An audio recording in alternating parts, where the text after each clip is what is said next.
Au début régnaient les ténèbres. Et soudain, le Big Bang a donné naissance à des éléments dont l'expansion est infinie. Le temps, l'espace et la matière. Aujourd'hui, ils se sont développés plus que l'on ne peut l'imaginer, au-delà des limites de la planète où nous vivons, pour créer ce qu'on appelle l'univers. Ils apparaissent venus de nulle part et menacent notre existence même. Cela peut aller de pierres qui s'écrasent sur des maisons jusqu'à des rochers de la taille de l'Everest qui font redouter une destruction de masse. En tout cas, personne n'est hors de leur portée. Et certains de ces intrus ne sont pas des extraterrestres, mais des débris spatiaux fabriqués par l'homme. Mettez-vous à l'abri tandis que nous enquêtons sur ces objets mortels qui pleuvent de l'espace, météorites ou débris spatiaux.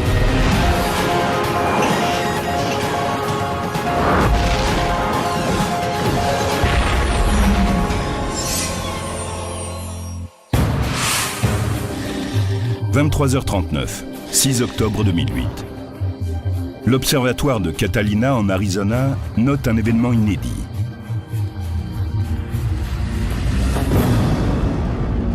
Un astéroïde de la taille d'un 4x4 arrive en hurlant vers la Terre, à une vitesse de 43 000 km/h.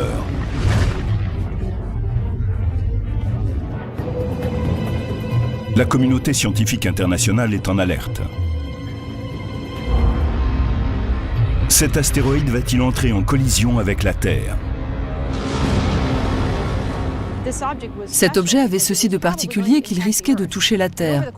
Au cours des 21 heures qui ont suivi, on a effectué 400 observations pour essayer de calculer précisément son orbite. Au Jet Propulsion Laboratory de la NASA, Steve Chesley reçoit un appel d'urgence. Il est impératif de savoir quand et où cette roche va toucher le sol. Ils m'ont envoyé les données. Je me suis précipité à mon bureau avec une certaine excitation et j'ai passé les heures suivantes à tenter de résoudre le problème et aligner des chiffres. J'en suis arrivé à la conclusion qu'il y avait 1% de chance pour qu'il se produise un impact. Selon les calculs de Chesley, la collision devait se produire dans moins de 13 heures, vers 5h45 en Afrique de l'Est. La cible, le désert nubien qui s'étend au nord du Soudan. Jamais nous n'avions imaginé découvrir avant l'impact un astéroïde prêt à percuter la Terre. Là, nous avions le temps de réagir et de prévoir le point d'impact. C'était extraordinaire. On n'avait encore jamais vu ça. Le compte à rebours est lancé. Le temps est insuffisant pour arrêter cette course folle. On avertit par email ceux qui sont au sol aussi bien que dans les airs. 5h45. C'est l'instant fatal. Un pilote de ligne commerciale survole le Soudan. Il voit une boule de feu entrer dans l'atmosphère de la Terre et exploser avec une énergie équivalente à des milliers de tonnes de TNT.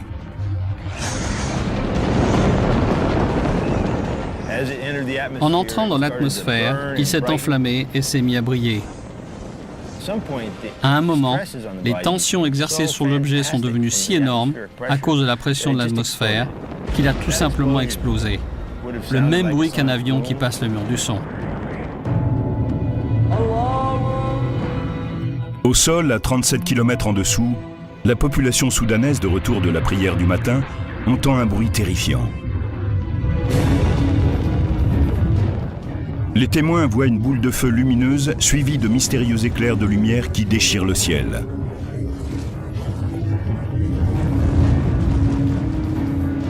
Les spécialistes avaient espéré que l'astéroïde ne soit pas assez lourd pour traverser entièrement l'atmosphère terrestre et créer une catastrophe au sol. Des satellites pistent cette violente explosion, mais rien n'indique qu'il reste des fragments. Des gens ont peut-être été effrayés par un tel impact, mais le risque de blessure est vraiment très faible en présence d'un objet si petit. Et Steve avait raison. Aucune blessure ou dégâts liés à la chute de débris n'a été signalée dans la région. La Terre a échappé au désastre parce que la région était très reculée et que l'impacteur était bien petit. Mais l'histoire ne s'arrête pas là.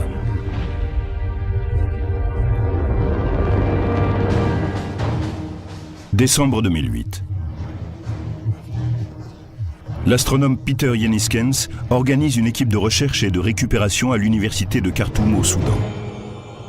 Il est déterminé à trouver l'invraisemblable, des météorites, les fragments de l'astéroïde 2008 TC3.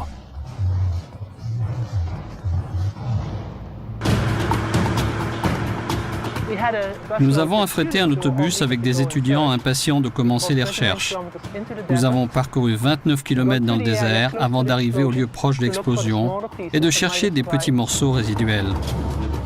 Le seul guide des chasseurs de météorites est une carte du désert nubien sur laquelle on a tracé le trajet qu'a dû parcourir l'astéroïde. Ils se sont servis de la trajectoire que j'avais calculée et de la piste que j'avais tracée sur la carte du désert pour les guider dans leurs recherches. On s'est mis en ligne à intervalles de 20 à 30 mètres et on a commencé à avancer ensemble dans le désert, à la recherche de choses noires. Mais localiser de petites pierres ressemblant à des morceaux de charbon dans un désert rocheux, c'est un peu comme chercher une aiguille dans une botte de foin. Le soleil se couche sur la première journée et l'équipe est sur le point de repartir les mains vides quand un étudiant arrive avec une pierre qui éveille les soupçons. Un étudiant, Mohamed Al-Amin, avait une petite pierre dans la main. C'était de toute évidence une météorite. Sa croûte de fusion était d'un noir magnifique. Cela ne faisait aucun doute. C'était une météorite. Tout le monde a commencé à crier, à chanter et à agiter les bras. Il découvre 280 échantillons de météorites d'un poids total de 11 livres. Pour des spécialistes des planètes, c'est comme découvrir une véritable mine d'or. Voici une des météorites qui a été récupérée. Elle n'était pas plus grande que cela. Nous pensons qu'un certain nombre d'entre elles sont tombées très rapidement après l'explosion. Et cela a provoqué leur éclatement alors qu'elles étaient encore dans les airs. 2008 TC3 est le premier astéroïde récupéré au sol après avoir été formellement repéré dans l'espace. Les spécialistes parlent de lui comme du premier échantillon d'astéroïdes revenu de mission. C'est la première fois que nous détections un objet dans l'espace, que nous prévoyions qu'il allait toucher la Terre, que nous observions son parcours et que nous le voyions frapper notre planète. Nous en avons même récupéré des morceaux.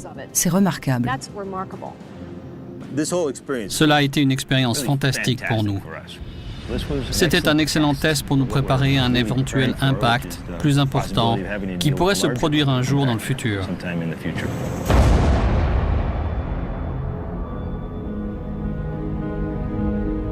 La Terre n'aura peut-être pas autant de chance la prochaine fois.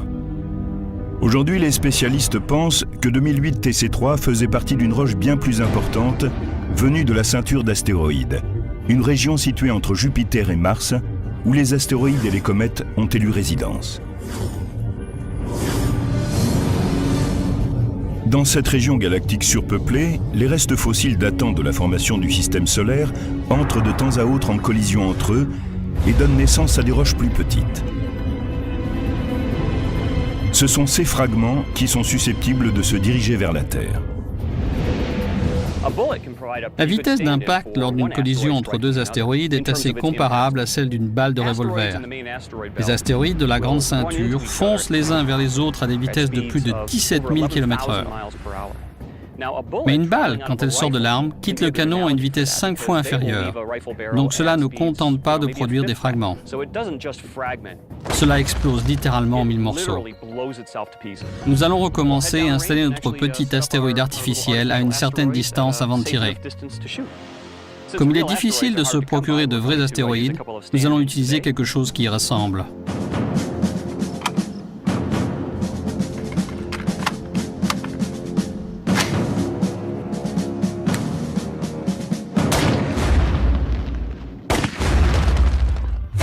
Ces impacts de balles sont comparables aux collisions de la ceinture d'astéroïdes. Voyons les résultats. Ils sont assez proches de ceux d'un impact d'astéroïde. On a quelques gros morceaux, quelques morceaux de taille moyenne, mais la nature sait particulièrement bien fabriquer une foule de petits débris. Les petits fragments d'1 kilomètre de diamètre sont aujourd'hui des astéroïdes proches de la Terre, appelés NEA.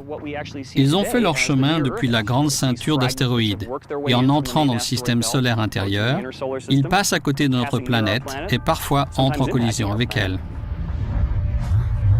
Ces objets proches de la Terre, ou NEA, ont transformé notre environnement spatial en une zone dangereuse. La vitesse à laquelle ces objets filent dans le système solaire intérieur les rapproche d'un groupe de véhicules conduits par des chauffards sur une autoroute. Les véhicules se déplacent à grande vitesse. Quand ils croisent de petites routes sans regarder, ils entrent en collision. Ils se percutent à grande vitesse. C'est un peu comme les objets qui suivent des orbites différentes autour du Soleil. À intervalles de plusieurs siècles, la Terre est frappée par des roches de la taille d'un stade de football, qui peuvent détruire des villes entières. Mais tous les 500 000 ans, nous sommes percutés par des roches de la taille de montagnes, qui, elles, peuvent déclencher des désastres globaux.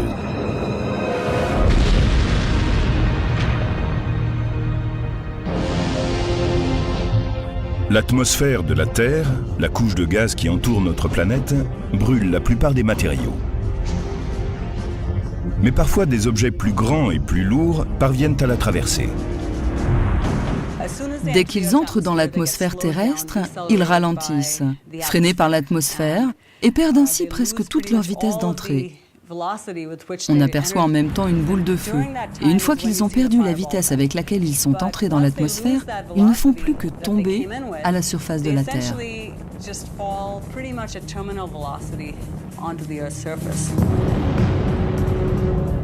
Quand les astéroïdes atteignent l'atmosphère terrestre, ils deviennent des météores, des boules de feu lumineuses dans le ciel. S'ils atteignent le sol, on les appelle des météorites. Rien qu'au siècle dernier, les météorites ont frappé des maisons, des véhicules et même des personnes. En 1954, une météorite de 4 kg a traversé le toit d'une maison en Alabama et a frappé une femme à la hanche. Elle a été gravement blessée.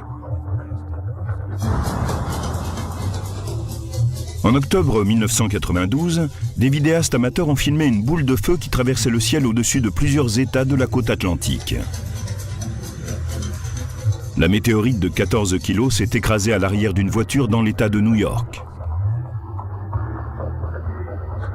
En novembre 2008, une caméra de surveillance de la police a enregistré l'explosion d'une météorite au-dessus d'Alberta, au Canada.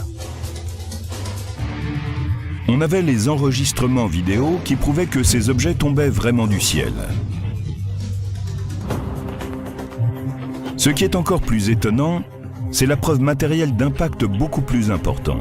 Ceux qui ont provoqué des catastrophes générales dans le passé et dont les répliques pourraient déclencher une apocalypse cosmique dans le futur.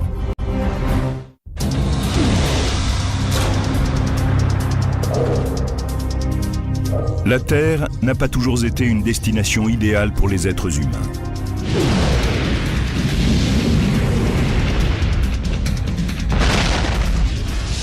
À ses débuts, il y a 3,8 milliards d'années, la troisième planète venue du Soleil était un terrain de cataclysme cosmique. Au cours d'une brève période appelée le Grand Bombardement Tardif, des milliards de débris vestiges de la formation du système solaire ont martelé de coups notre planète. Ces impacts étaient 20 000 fois plus nombreux qu'aujourd'hui. Ce qui s'est passé, c'est que Jupiter et Saturne, deux planètes géantes de notre système solaire, sont entrées en résonance gravitationnelle. Ainsi, Jupiter parcourait 2 orbites complètes autour du Soleil, tandis que Saturne n'en accomplissait qu'une. Cela a entièrement réorganisé le système solaire. Il y a eu un remaniement d'Uranus, de Neptune, de Jupiter et de Saturne, et les planètes géantes se sont déplacées plus loin. À ce moment-là, les planètes et les astéroïdes ont été envoyés valser dans le système solaire intérieur. En même temps, ces corps rocheux ont contribué à façonner notre planète naissante telle qu'elle est aujourd'hui. Voici les cicatrices de cette bataille. Seuls 170 cratères d'impact sont encore visibles sur Terre. Le temps, l'eau et la tectonique des plaques ont arasé la plupart des traces de cette ancienne période de violence cosmique. Mais on trouve des indices du passé tumultueux de la Terre sur la Lune, qui s'est formé en même temps, mais où aucun processus d'érosion ou de tectonique des plaques ne tente à faire disparaître les preuves. La Terre a été bombardée de la même façon que la Lune. Quand on observe celle-ci dans le ciel, on voit une surface couverte de cratères et qui a été frappée au moins avec la même force. En fait, comme nous sommes une cible plus large, nous l'avons été encore plus. À partir du décompte des cratères lunaires, les scientifiques peuvent déduire le nombre d'impacts passés et présents sur la Terre.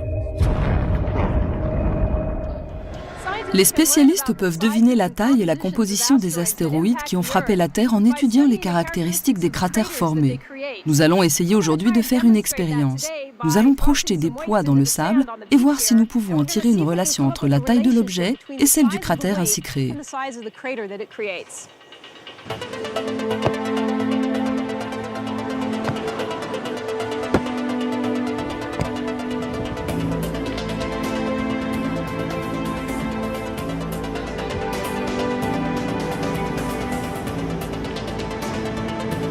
En me basant sur les mesures que j'ai prises, je calcule que cette plage a été frappée par 3 roches de 125 cm de diamètre, 5 de 15 cm de diamètre et 11 de 5 cm.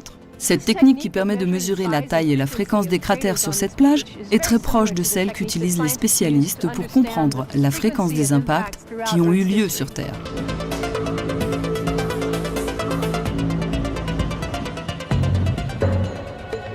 Aujourd'hui, les cratères les mieux conservés se trouvent dans des zones désertiques. Le Meteor Crater, ou cratère Barringer, situé en Arizona, est un vestige du cataclysme provoqué par des objets venus de l'espace. Les spécialistes ne font que commencer à comprendre les répercussions de ces événements d'une grande violence. Ok, lumière. Bon, on peut recommencer à 250 000. Le géologue planétaire Peter Schultz a mis au point un nouveau type d'expérience pour simuler des cratères d'impact sous la surface.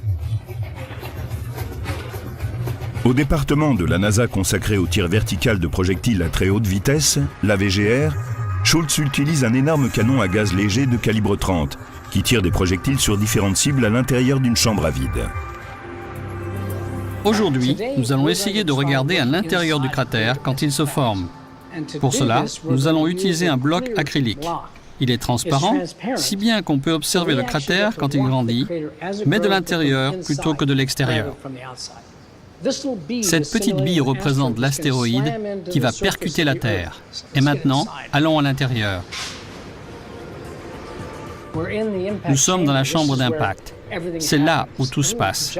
La bille va y pénétrer à une vitesse de 6 km par seconde. Elle va frapper ce bloc transparent, puis nous allons regarder ce qui se produit sous le sol quand l'astéroïde frappe la surface de la Terre.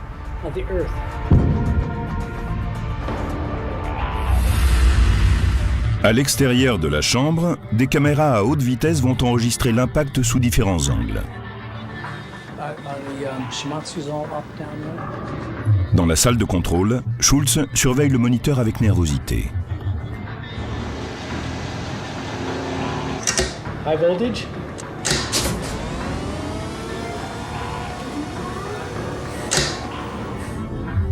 Le canon vertical lance le projectile, la bille de verre, en direction du bloc acrylique. Parfait. Ok. C'est absolument génial. L'expérience est une réussite totale. Ici, nous avons l'impact. Et maintenant, on voit ce panache de vapeur. C'est vraiment du gaz brûlant. Il est à peu près la température qui règne à proximité de la surface du Soleil. En s'éloignant, il refroidit, et maintenant on commence à voir le cratère se former avec le matériau éjecté. Maintenant, on voit le cratère commencer à se former de l'intérieur. C'est extraordinaire. Je vais voir ce qui s'est passé là-bas.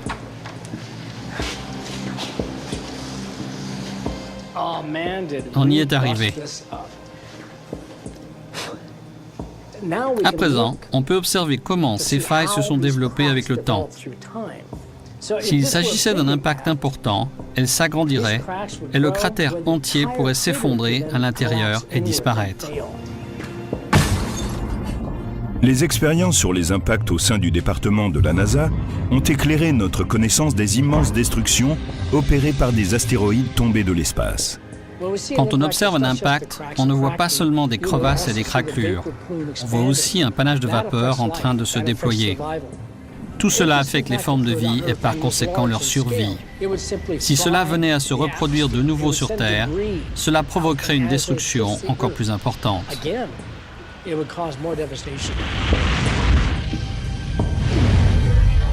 Les spécialistes ont découvert que des impacts d'objets venus de l'espace avaient déjà affecté l'évolution de la vie sur Terre. Nous savons que le flot de météorites frappant la Terre était beaucoup plus important par le passé qu'aujourd'hui. Il y a eu, par exemple, un grand impact il y a 65 millions d'années, à la limite entre le Crétacé et le Tertiaire.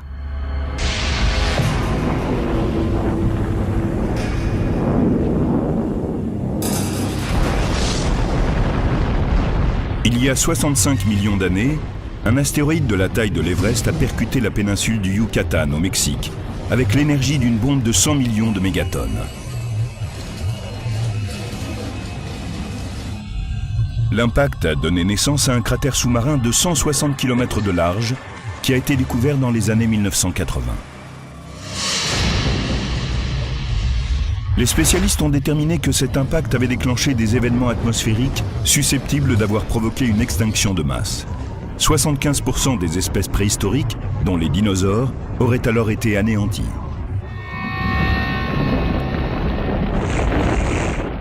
Quantité de causes ont pu conduire à ces extinctions.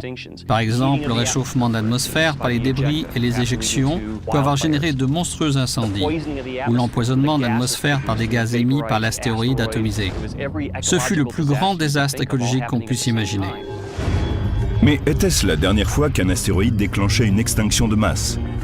Une nouvelle théorie controversée suggère qu'une roche spatiale est responsable de la disparition des grands mammifères de l'ère glaciaire.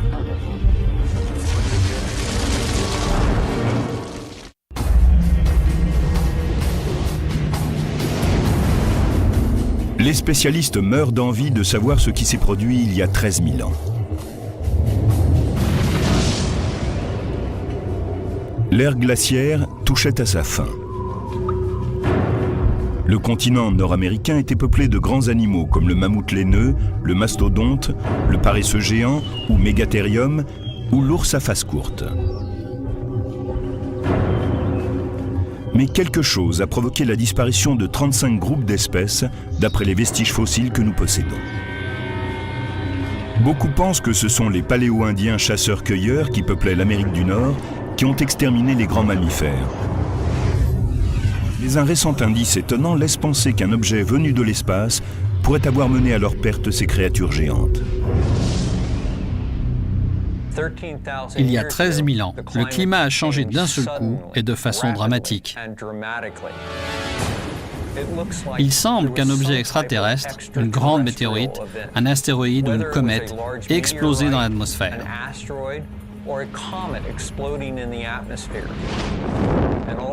Et subitement, la planète a été ramenée dans une brève ère glaciaire. L'Amérique du Nord a vécu un bref retour aux conditions de l'ère glaciaire. Pourrait-il y avoir une relation entre cette vague de froid et la disparition des grands mammifères?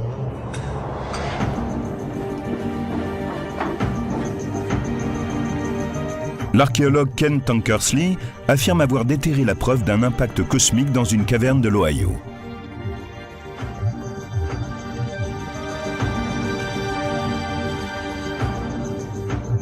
C'est l'un des 12 sites connus datés précisément de l'époque de l'extinction des mammifères, à la fin du Pléistocène, dernière ère glaciaire.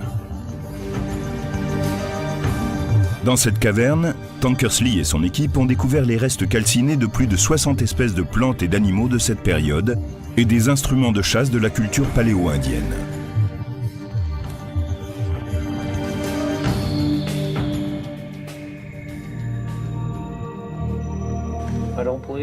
C'est incroyable. Voici une pointe paléo-indienne en os. Elle est faite à partir d'une côte de grands mammifères, un animal semblable au mastodonte américain. Ce qui est fascinant dans cet objet, c'est que celui qui l'a fabriqué a sans doute été témoin de l'événement survenu il y a 13 000 ans. Tankersley dit que la plupart des os qu'il a découverts ont vécu un incendie dont l'intensité n'avait rien à voir avec un feu de forêt. Pour lui, il doit s'agir d'une explosion colossale, comme celle d'un impact terrestre.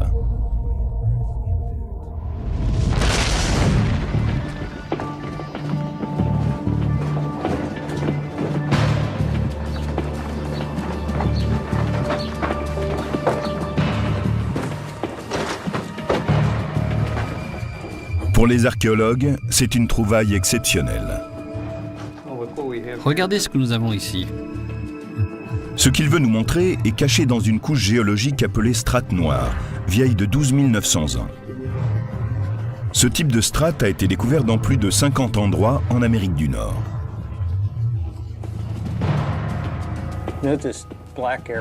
Je peux creuser à travers cette strate et dégager certaines zones plus sombres.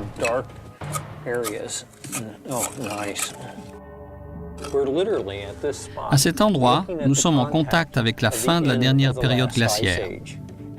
Cette strate supérieure, oxydée, correspond au moment où les grands mammifères se sont éteints.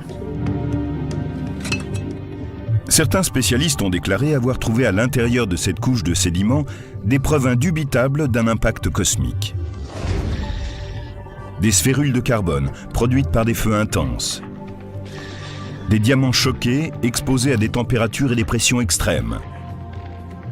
Des lonsdaleïtes, une forme hexagonale du diamant qu'on ne trouve que dans les météorites. Et des micrométéorites, minuscules morceaux de fer et de nickel venus de l'espace extérieur. Si on prenait un aimant et qu'on le passe sur cette couche oxydée, je suppose qu'on ramasserait des micrométéorites.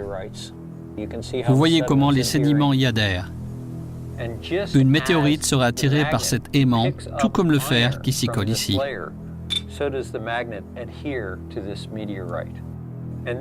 Cela laisse entendre que nous avons dans cette strate une forte concentration de micrométéorites et une absence totale aux étages supérieurs et inférieurs.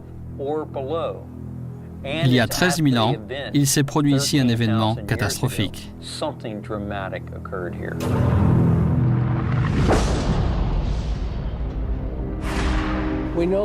Nous savons que juste avant que ne se forme la strate noire, toute l'Amérique du Nord était couverte d'une fine couche de poussière et de particules. Cela indique qu'il s'était produit quelque chose juste avant ce changement climatique. De quoi s'agit-il? Nous ne le savons pas exactement. Tout ce que nous savons, c'est qu'il est arrivé quelque chose. On n'a trouvé aucun cratère pour dater exactement l'événement. Mais une roche spatiale n'a pas besoin d'atteindre le sol pour provoquer un désastre massif.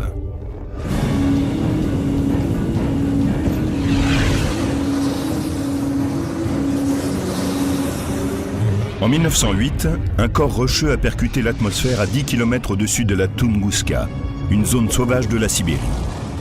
L'événement a libéré une énergie équivalente à 5 mégatonnes de TNT.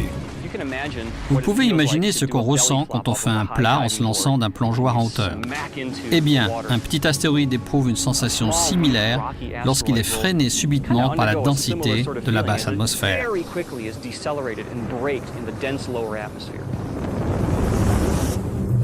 Juste après l'explosion au-dessus de la Tunguska, une onde de choc intense et une explosion d'air chaud se sont déplacées jusqu'au sol, puis dispersées. Le phénomène a anéanti presque 1600 km² de forêt. Selon certains spécialistes, un scénario similaire pourrait être à l'origine de l'extinction des grands mammifères d'Amérique du Nord. Et c'est une comète et non un astéroïde qui pourrait être la coupable. Contrairement aux astéroïdes, ces boules de neige sales contiennent davantage de glace et de gaz qui tendent à se disperser avant d'atteindre la surface. Si une comète était tombée vers la Terre et avait explosé dans l'atmosphère, elle se serait dispersée en matériaux éjectés vers le bas. On aurait également vu toute une gamme de dépôts derrière elle. il y aurait eu un fort incendie sur une large zone. Et tout ce qui se trouvait à l'intérieur de la zone d'impact aurait été détruit. En même temps, cela n'aurait pas eu d'effet immédiat sur le reste de la planète, mais juste à l'intérieur de la zone d'impact. Selon cette théorie de la comète paléo-indienne, les profonds changements climatiques ont provoqué l'extinction des mammouths d'Amérique du Nord. Mais contrairement à ce que beaucoup croient, un petit nombre d'entre eux a survécu dans différentes régions du monde jusqu'à 2000 ans avant Jésus-Christ. Et on possède une preuve archéologique qui indique que la culture paléo-indienne ne s'est pas éteinte avec cet éventuel impact. Ces populations se sont simplement adaptées au changement de l'environnement. Lorsque les animaux traqués par les populations paléo-indiennes ont disparu du paysage, celles-ci ont dû changer leurs habitudes de chasse et de cueillette. On ne peut dire avec certitude qu'une comète est à l'origine de cet événement paléo-indien. Mais l'homme contemporain pourrait-il survivre à un impact terrestre? Il se pourrait bien que nous ayons à en faire l'expérience. En ce moment même, des spécialistes des météorites parcourent la Terre à la recherche de ces messagers venus du ciel. Ces roches spatiales détiennent les mystères des impacts passés et, comme s'en aperçoivent à l'heure actuelle les spécialistes, les clés des événements à venir.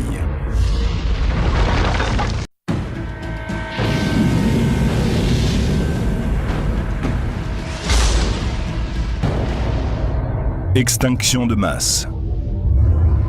Cratère de plusieurs kilomètres de diamètre. Paysage ravagé. Tout cela est la marque d'objets venus de l'espace.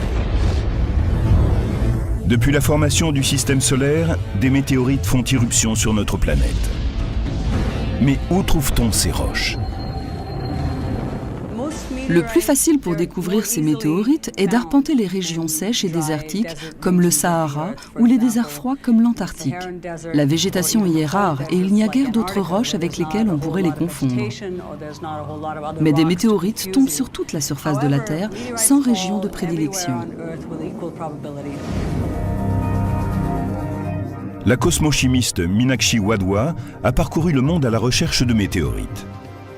Aujourd'hui, elle supervise dans une université la plus importante collection de météorites au monde. Voici la collection de météorites du Center for Meteorite Studies de l'Université de l'État d'Arizona. Il y a 3 types de météorites. Elles peuvent être rocheuses, mi-roches, mi-fer ou riches en fer. Mais la plupart de ces 3 types contiennent une certaine quantité de métal. C'est ainsi qu'on peut distinguer les roches terrestres des météorites, en observant la teneur en métal de l'objet. Il y a une autre façon de distinguer une météorite d'une roche terrestre. Une croûte de fusion se forme sur les météorites lorsqu'elles traversent l'atmosphère terrestre. La plupart des météorites que l'on a découvertes viennent de la ceinture d'astéroïdes située entre Jupiter et Mars. Mais on en compte pourtant près d'une quarantaine issues de la Lune et de Mars. Ici, il y a sans doute eu un grand astéroïde qui a touché la Lune ou Mars et qui a éjecté des morceaux de la croûte de ces 2 objets. Ces fragments sont probablement tombés sur ces planètes alors instables et ont continué leur chemin vers la Terre. Voici un morceau de météorite lunaire. Nous pensons qu'il provient de la partie montagneuse de la Lune. Nous savons qu'il s'agit d'une météorite lunaire parce que nous pouvons la comparer avec des échantillons prélevés par les missions Apollo à la fin des années 1960 et au début des années 1970. Les météorites sont de précieux sujets de recherche. Ils ont détruit à plusieurs reprises des formes de vie, mais ils ont peut-être aussi fourni les éléments chimiques nécessaires à la vie sur Terre.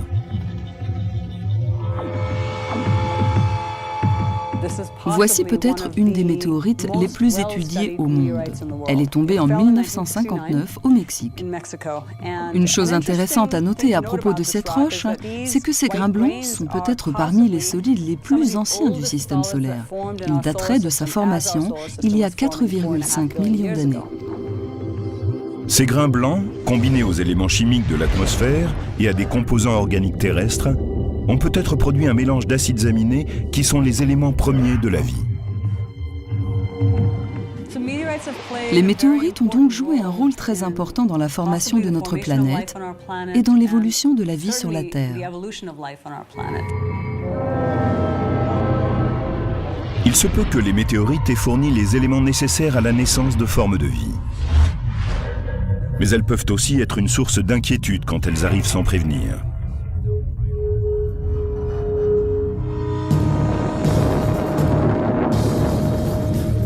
« 9 septembre 2007. Ce jour-là, une dangereuse météorite, filant dans le ciel comme l'éclair, a touché le sol près de la ville péruvienne de Carancas, à la frontière bolivienne. Les débris se sont dispersés sur un cercle de 180 mètres de diamètre et la météorite a creusé un cratère de plus de 15 mètres de large et 5 mètres de profondeur. Un homme qui roulait à vélo a été renversé. Un autre, qui regardait dans la direction opposée, s'est vite retourné et a vu l'objet frapper la terre et un grand panache s'élever au-dessus. En parlant avec les villageois, on s'est aperçu qu'ils n'avaient aucune idée de ce que c'était. Ils se disaient qu'il devait s'agir d'une manœuvre militaire, parce qu'ils sont tout proches de la frontière avec la Bolivie. Les spécialistes ont rassuré les habitants de la région en leur expliquant que c'était une météorite et non un missile qui avait donné naissance à ce cratère. Mais après l'événement, très vite, beaucoup de villageois se sont plaints de maux de tête et de nausées. Ils sont sans doute tombés malades à cause du soufre ou de la fine poussière qu'ils avaient inhalée. Les vapeurs venaient probablement du matériau qui suivait la météorite et qui a été atomisé en arrivant dans l'atmosphère. Le choc a sans doute provoqué en plus la libération de gaz. Mais une roche spatiale peut-elle libérer des substances nocives? Les films de science-fiction et les théories conspirationnistes affirment que des météorites pourraient diffuser sur notre planète des bactéries ou des virus mortels. Mais quelle est la réalité et quelle est la fiction? La probabilité qu'il se produise un tel événement est très faible. Si une roche faisait cela sur Terre et qu'une forme de vie microbienne survive, elle trouverait notre atmosphère très toxique. Un microbe qui a évolué dans un environnement sans oxygène ne peut pas survivre longtemps dans un milieu avec oxygène.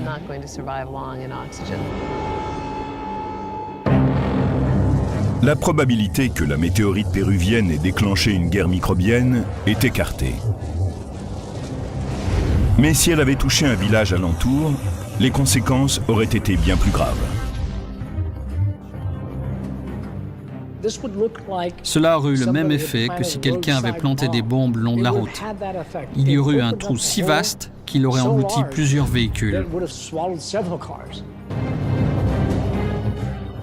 L'impact de la météorite péruvienne illustre encore une fois le caractère imprévisible des objets qui tombent du ciel.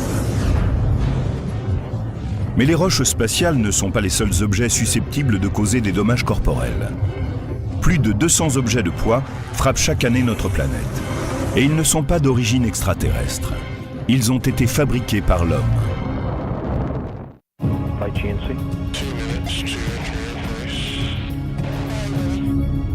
1er février 2003. La navette spatiale Columbia est sur le point d'achever sa mission dans l'espace quand la catastrophe se produit. La navette se désintègre au moment de sa rentrée dans l'atmosphère terrestre. Les débris tombent sur le Texas, la Louisiane et l'Arkansas. Les 7 membres d'équipage sont morts. Au moment de la rentrée dans l'atmosphère, la température s'élève. Certains éléments essentiels ont cessé de fonctionner correctement et finalement, l'appareil entier s'est montré défaillant. Les débris se sont répandus sur une vaste zone. Les catastrophes lors de la rentrée dans l'atmosphère d'un vaisseau spatial sont rares, mais les débris abondent. Depuis le début de l'ère spatiale, les fusées ont lancé des milliers de satellites en orbite autour de la planète. Et le résultat, c'est que nous avons pollué l'espace avec des étages de fusées, des satellites hors d'usage, des réservoirs de carburant, aussi bien que des clous, des boulons et des résidus de collision ou d'explosion. Ces débris flottent à l'abandon au-dessus de la planète, comme dans un dépôt d'ordures cosmique. Et parfois, certains retombent sur Terre. Il s'agit de savoir quand et où. Les objets qui rentrent dans l'atmosphère risquent réellement de toucher une personne en arrivant au sol. «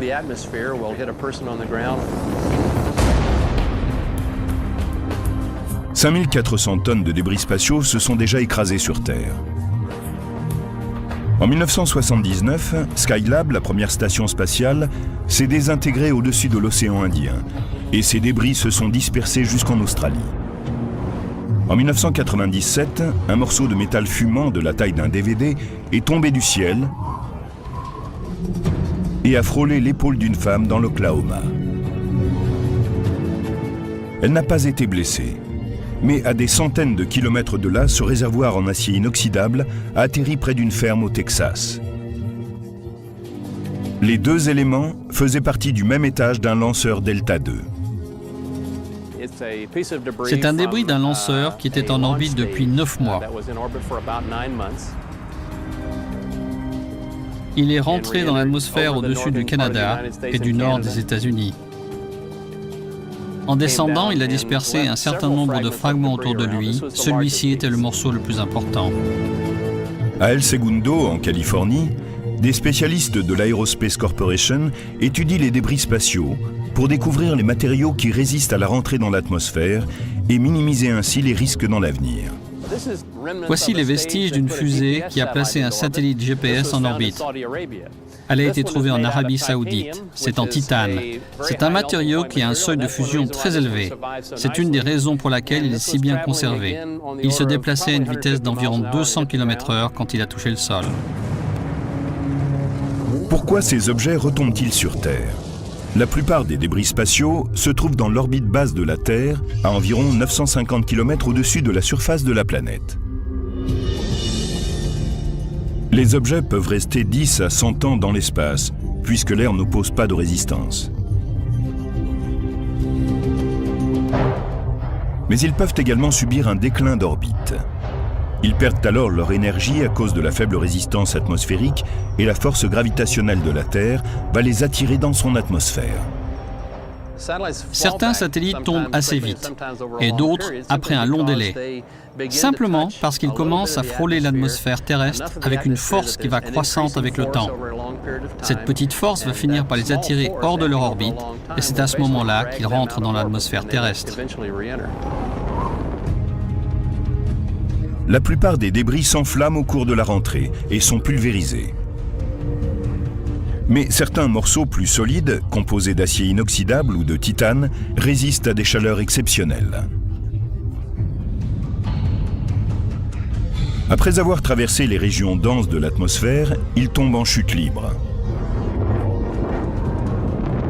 Il frappe la surface terrestre à une vitesse assez faible, disons 45 mètres par seconde ou 240 km/h. C'est bien là le problème. On a un objet qui passe d'une vitesse orbitale à une vitesse quasiment nulle en un temps relativement court. La communauté spatiale internationale impose maintenant de nouveaux équipements, parmi lesquels un système de propulsion qui assure que les rentrées dans l'atmosphère s'effectuent au-dessus des océans. La communauté internationale s'est mise d'accord sur un risque acceptable d'environ 1 pour 10 000 pour la rentrée dans l'atmosphère. Cela signifie que si on effectue 10 000 rentrées, il y a toutes les chances pour qu'on ait touché quelqu'un sur la planète. Donc si vous dépassez cet objectif, vous devez faire rentrer le matériel dans une zone sûre comme un océan.